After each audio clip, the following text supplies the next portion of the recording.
Welcome back to another Film Geek movie review.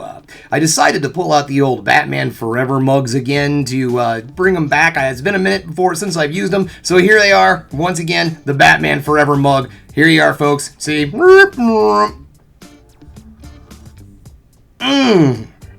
Tastes like justice. Alright guys, well it's time to talk about today's movie, and that is The Meg 2, The Trench. So what is the story of this movie? Well, basically, as Qui-Gon Jinn put it, there's always a bigger fish. This is going your typical sequel route, where the stakes are bigger, the animals bigger, and there's 3 of them this time. That's right, not only is there the biggest Meg that's ever been seen, which I find funny in the trailer, because they're like, it's the biggest Meg I've ever seen. But the thing is, they've only seen one Meg, so what kind of comparison, okay, but anyways.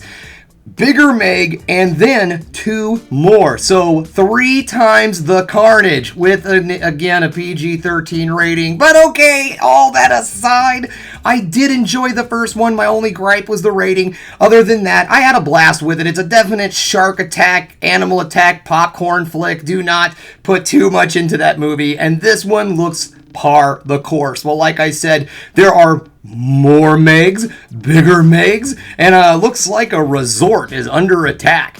Anyways, the beginning of it goes, the trailer shows that they go down and they disturb the trench, and there's all sorts of other prehistoric fishimadoos down there, from what I understand. But apparently they only piss off the Megs. Alright, well, anyways, it's enough of me sitting here jibber-jabbing. I need to get out the door, because you know what, guys? Time for me to go see a man about a big old fish.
Welcome back, just getting home, and guys, bad news, I was a little disappointed by this film. I didn't really care for it as much as the first one, and it really didn't do a whole lot for me. Okay, so let's get this started like I like to do. We are going to start off with the negatives, and then end with the positives, so the video ends on the ever so important high note. Okay, so the number one blaring problem with the movie is the same blaring problem as the first movie, and that is the PG-13 rating. Now look, Hollywood, I understand that you're trying to get the teenagers butts in the seat, but believe me, they're not gonna go see a shark movie that's helmed by Jason Statham. They're just not.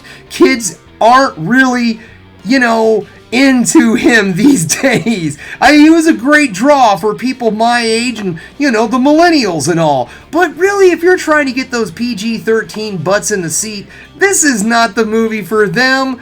Now, if you would have just added in the ton of violence, balls to the wall, B-movie action, I think that you would have got yourself a reasonably good size, at least cult following from this film. But the way it stands, See, the first half of this film is dragged down by this evil corporation subplot that creates a human villain for no good reason, I guess, than to have a fist fight every so often with Jason Statham. I don't see any other reason whatsoever, except for them to have humans that we're supposed to dislike so they get their comeuppance, I guess? I'm not sure, but it really drags the film down. The human aspect, come on, the villains are the sea life.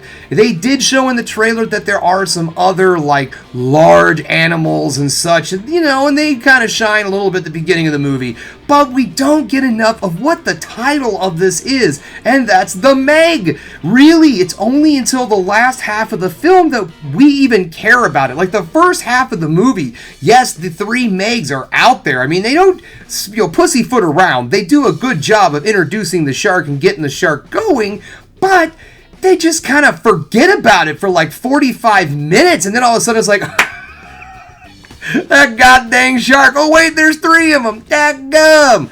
It just seems strange to me. The first whole part of this film wasn't even hardly advertised.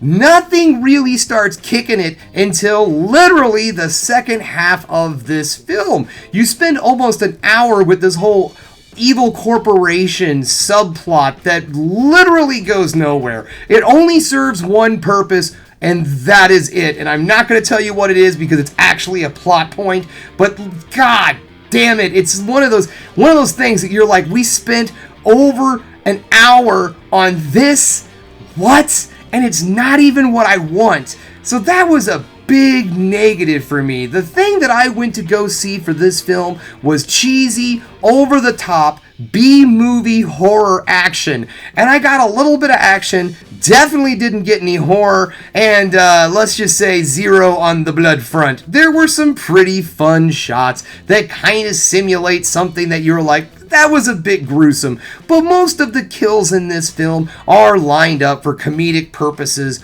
only. So yes, the movie does not necessarily deliver on what it advertised in the first place, which was a much bigger fish film than the first one, because I don't know, I think I like that one a lot more. This one just didn't have the fun vibes for me until later on in the film.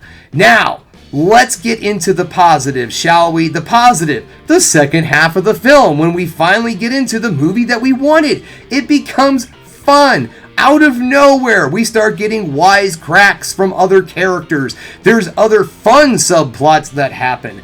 Then all of a sudden, it turns into the film that I paid a ticket for. And from that point on, this entire movie is fun and enjoyable, and I finally got that smile on my face that I wanted. And even the audience lit up. There wasn't like a ton of people in the crowd, but they really lit up when this started going on. Also, we were in what was called the AMC Prime, which is the really big screen and an amazing surround system that actually makes your chair shake. It's kind of interactive, and let me say that when the second part of the film starts going with the big old sharks and whatnot, it really was a lot of fun seeing it with a big theater and a huge sound system and everything like that. So the sound design in this film I thought was a lot of fun. The CGI, it's okay, it's passable. I mean, it looks like a shark. Looks more like a shark than Jaws 3D, I'll tell you what.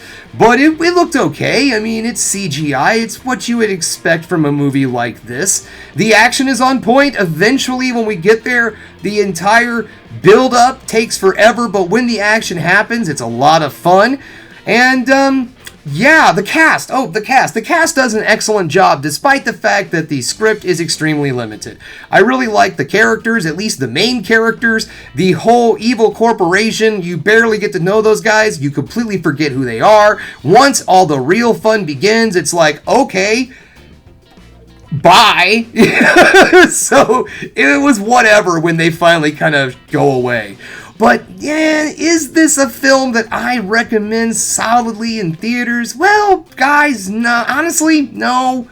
No, I think that if you're a huge fan of like Shark Attack and you just are dying to see this kind of a movie, well, you're going to get a little bit of what you want, but you're not going to get enough to really feed that urge. So what do I say? I think, folks, this is a solid stream it when it hits the streaming services. Well, guys, that's all I have for you today. Thanks again for checking out the Film Geek. If you liked what you saw here today, go ahead and subscribe to the channel, ring that bell for notifications, and give me the old thumbs up if you like what you're seeing. And also, too, share my videos. Get them out there. I don't care. Have fun with it. All right, guys, if there's one more thing you do, just one more thing, that is keep watching movies. You know I'm gonna.